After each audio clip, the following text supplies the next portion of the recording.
इस वीडियो में हम बात करने वाले हैं कोटक बैंक के पर्सनल लोन के बारे में। अगर आप कोटक महिंद्रा बैंक से पर्सनल लोन लेना चाहते हो या ऑलरेडी ले चुके हो तो भी आप इस वीडियो को कंप्लीट देखना, क्योंकि इस वीडियो में हम वो सारी चीज़ें बताऊंगा जो कि पर्सनल लोन लेने के लिए ज़रूरी होता है, और वो भी चीज़ आपको बताऊंगा जो कि पर्सनल लोन अगर आप रनिंग में है आपका तो किस चीज़ से बचकर रहिए ताकि आपको बैंक को ज़्यादा चार्ज आपको पे नहीं करना पड़े। तो चलिए वीडियो स्टार्ट करते हैं और जानते हैं इन सारी चीज़ों के बारे में। तो उससे पहले एक छोटा सा काम कीजिए, चैनल को सब्सक्राइब नहीं किया तो जल्दी से प्लीज़ चैनल को सब्सक्राइब करके बगल के बेल आइकन को जरूर दबा लो, क्योंकि अपने चैनल से फाइनेंस से रिलेटेड वीडियो एवं वेबसाइट डेवलपिंग से रिलेटेड वीडियो आपके लिए बैक टू बैक लाया कर। चलिए सबसे पहले जानते हैं कोटक महिंद्रा बैंक के पर्सनल लोन के कुछ हाईलाइटेड पॉइंट्स के बारे में। सबसे पहले बात करूं इंटरेस्ट की, तो ये जो बैंक इंटरेस्ट जो स्टार्ट करता है पर्सनल लोन में देना 3.5% पर एनम से देना स्टार्ट करता है लोन। और इसके लोन के एलिजिबिलिटी क्राइटेरिया की बात करूं तो आप सैलरीड पर्सन होने चाहिए, minimum age 21 year, maximum 62 year होनी चाहिए, और आपकी सैलरी नेट सैलरी 25,000 रुपीज होने चाहिए। बात करूं प्रोसेसिंग फ़ी की, तो ये जो बैंक आपको अप टू 1.99% की प्रोसेसिंग फ़ी चार्ज करता है, प्लस में जीएसटी। लोन जो टेन्योर आपको ऑफर करता है वो आपको अप टू 16 मंथ तक का ऑफर करता है, यानी कि 60 महीने तक का लोन ले सकते हो। लोन जो ये ऑफर करता है मैरिज के लिए, ट्रैवल के लिए, या मेडिकल इमरजेंसी या होम रेगुलेशन के लिए आप लोन ले सकते हो पर्सनल लोन। तो ये तो रही कुछ हाईलाइटेड पॉइंट्स इस पर्सनल लोन के बारे में। अब जानते हैं इस पर्सनल लोन के बारे में सारी चीज़ें डिटेल से। उससे पहले एलिजिबिलिटी क्राइटेरिया जान लेते हैं डिटेल्स में। इस बैंक से लोन लेने के लिए सबसे पहले आप इंडियन होने चाहिए। इसके अलावा क्या है कि मैंने एज ऑलरेडी बता रखा है, 21 year minimum and maximum 62 year होनी चाहिए। देन उसके आप किसी भी कंपनी में वर्किंग हो, चाहे आप एमएनसी में हो या पब्लिक सेक्टर में या प्राइवेट सेक्टर में अगर आप वर्क करते हो तो एटलीस्ट आप 1 ईयर से उस कंपनी में वर्क कर रहे हो, यानी कि वर्क एक्सपीरियंस आपका 1 ईयर कंप्लीट होना चाहिए। इसके अलावा मैंने ऑलरेडी बता रखा है कि आपको नेट जो मंथली सैलरी होनी चाहिए वो 25,000 रुपीज पर मंथ आनी चाहिए।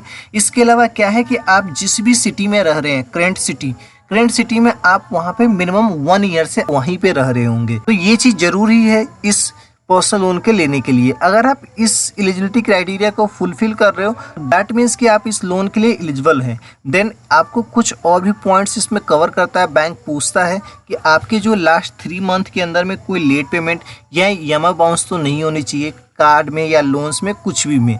इसके अलावा आप जानते हैं कि क्या क्या डॉक्यूमेंट्स सबसे पहले लगेंगे। डॉक्यूमेंट्स की बात करूं तो आइडेंटिटी प्रूफ लगेगा। आइडेंटिटी प्रूफ में आप passport, PAN, Aadhaar, voter ID card, driving licence दे सकते हो, कुछ भी एक। रेसिडेंशियल प्रूफ की बात करूं तो यूटिलिटी बिल, पासपोर्ट या आप लाइसेंस एग्रीमेंट दे सकते हो। इसके अलावा आपका 3 मंथ का बैंक स्टेटमेंट प्लस में 3 मंथ का सैलरी स्लिप देना पड़ता है, और आपको 2 या 3 पासपोर्ट साइज फोटो लगेगा। लेकिन कुछ कंडीशन में आपको 2-3 चेक की भी रिक्वायरमेंट हो जाती है। बैंक आपसे चेक भी लेता है, तो अगर आपसे बैंक चेक मांगता है वो ब्लैंक चेक मांगेगा और सिग्नेचर करवाता है। लेकिन आपको बात याद रखने वाली बात ये है कि आप जब भी बैंक को चेक दो तो उसमें क्या है कि अमाउंट पहले से फिल कर दो, उसके बाद ही आप चेक दो, ठीक है। बहुत कंडीशन में क्या है कि जैसे कि कुछ एनबीएफसी है जो कि फ्रॉड कर सकती है, तो उस कंडीशन में ये तो बैंक है, ये तो ऑलरेडी आरबीआई से रजिस्टर्ड होता है, तो ये तो आपके साथ फ्रॉड करता नहीं है। लेकिन हाँ, कभी कभी रेयर केस में क्या होता है कि वो आपको बोलता है कि हाँ मैं किसी डीएसए की बात करूँ, जैसे कि कुछ डीएसए होता है जो कि आपको लोन्स के नाम पे आपके साथ फ्रॉड कर सकता है, तो उससे बचकर रहिए। इसके अलावा आप बात करते हैं वो फी एंड चार्जेस के बारे में, जो कि अगर आप लोन लेते हो तो उस समय क्या क्या फ़ी लगता है, क्या क्या चार्ज आपको बैंक काट के देता है। अगर आप लोन सर्व करते रहो तो बीच में भी क्या क्या चार्ज लगाता है, वो सारे चार्जेस के बारे में बात करते हैं। उससे पहले क्या है कि मैंने एक नया चैनल बनाया है अमसू टेक के नाम से, जिसपे आपको टेक्नोलॉजी से रिलेटेड ऑल भी इन्फॉर्मेशन आपको मिलने वाली है। तो वीडियो को डिस्क्रिप्शन बॉक्स में लिंक दे दूंगा, प्लीज़ आप इस चैनल को भी जाकर सब्सक्राइब कर लो। अब जानते हैं फ़ी एंड चार्जेस के बारे में। सबसे पहले मैंने कवर कर रखा है ऑलरेडी कि आपको जो प्रोसेसिंग फ़ी, जैसे आप लोन लेते हो उसी समय प्रोसेसिंग फ़ी आपका अप टू 1.99% का चार्ज लग जाता है।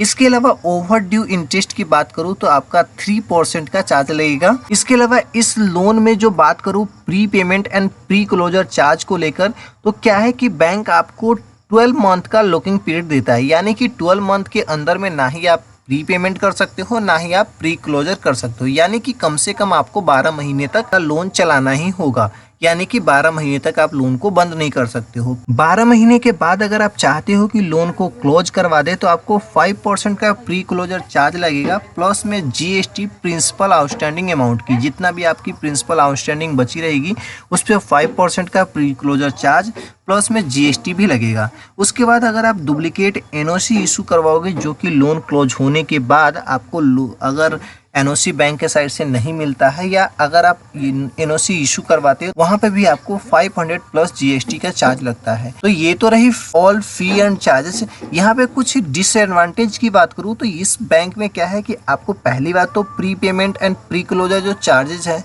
वो तो ज़्यादा ले रहा है 5% का। बाकी अदर बैंक्स में है जैसे कि 1% 2% लेता है। एंड लॉकिंग पीरियड की बात करूँ तो वो भी 12 मंथ का इन्होंने लगा रखा है। मैंने ऑलरेडी वीडियो बना रखा है पर्सनल लोन के बारे में HDFC एंड ICICI का, तो अगर आप वीडियो नहीं देखा है तो वीडियो को डिस्क्रिप्शन बॉक्स में उसका लिंक दे दूंगा या मैं आई बटन पे लिंक दे दूंगा, उसे आप जरूर देख लेना अगर आप लोन लेना चाह रहे हो तो आप तीनों वीडियो को देखिए और तीनों वीडियो में कंपेयर कीजिए कि कौन सा आपके लिए बेस्ट होगा, किस बैंक से लेना आपके लिए लोन बेस्ट होगा, उसी बैंक से आप लोन ले। मैंने सभी के बारे में एडवांटेज डिसएडवांटेज दोनों चीज़ों बताई है सभी वीडियो में, तो वीडियो को जरूर देख लेना। इसके अलावा बात करते हैं, ये तो रही फी एंड चार्ज। अब अगर आप लोन प्रोसेस हो गया है, लोन अप्लाई करते हो तो उसके वेरिफिकेशन प्रोसेस के बारे में, तो पहले आप लोन अप्लाई करोगे। लोन अप्लाई करने के बाद आपके पास बैंक के साइड से एक वेरिफिकेशन कॉल आएगी। वेरिफिकेशन कॉल आने के बाद बैंकर आपसे ये कंफर्म करेंगे कि आप जो डॉक्यूमेंट्स है वो कहाँ से पिकअप करवाना चाहते हैं, ऑफिस एंड होम से, कब और कहाँ पे। इसके अलावा क्या है कि जब आपका डॉक्यूमेंट्स पिकअप हो जाता है तो बैंक आपका डॉक्यूमेंट्स को चेक करता है। अगर आपका डॉक्यूमेंट्स में कोई भी इशू नहीं निकलता है तो बैंक आपको कॉल करता है, जो कि फाइनल कॉल होता है। वहाँ पे आपसे लोन अमाउंट, इंटरेस्ट के बारे में बताएगा। अगर आप उस लोन अमाउंट और उस इंटरेस्ट पे आप एग्री हो जाते हो तो आपको विथिन 24 आवर आपका लोन आपके अकाउंट में डिसबर्स हो जाता है। तो ये तो रही आपका पर्सनल लोन के ऑल द वेरिफिकेशन प्रोसेस के बारे में। कैसी लगी वीडियो आप कमेंट करके जरूर बताइएगा। नेक्स्ट वीडियो आप किस टॉपिक पे चाहते हो ये भी कमेंट कर देना, मैं जरूर आपको उस टॉपिक में वीडियो बनाऊंगा। मिलेंगे इसी तरह के नेक्स्ट वीडियो में, तब तक के लिए धन्यवाद। Stay safe, take care.